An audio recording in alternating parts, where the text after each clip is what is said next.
السلام علیکم ورحمۃ اللہ وبرکاتہ۔ بسم اللہ الرحمن الرحیم۔ رسول اللہ صلی اللہ علیہ وآلہ وسلم نے فرمایا، اللہ تعالیٰ فرماتا ہے کہ جس نے میرے کسی ولی سے دشمنی کی اسے میری طرف سے اعلان جنگ ہے، اور میرا بندہ جن جن عبادتوں سے میرا قرب حاصل کرتا ہے، اور کوئی عبادت مجھ کو اس سے زیادہ پسند نہیں ہے جو میں نے اس پر فرض کی ہے، یعنی فرائض مجھ کو بہت پسند ہیں، جیسے نماز،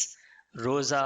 حج، زکوٰۃ، اور میرا بندہ فرض ادا کرنے کے بعد نفل عبادتیں کر کے مجھ سے اتنا قریب ہو جاتا ہے کہ میں اس سے محبت کرنے لگ جاتا ہوں۔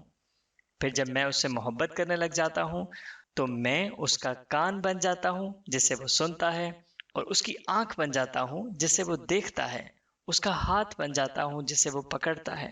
اور اس کا پاؤں بن جاتا ہوں جس سے وہ چلتا ہے، اور اگر وہ مجھ سے مانگتا ہے تو میں اسے دیتا ہوں، اور اگر وہ کسی دشمن یا شیطان سے میری پناہ مانگتا ہے تو میں اسے محفوظ رکھتا ہوں،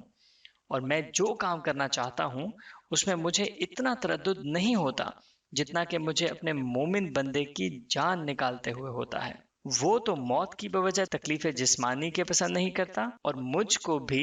اسے تکلیف دینا برا لگتا ہے۔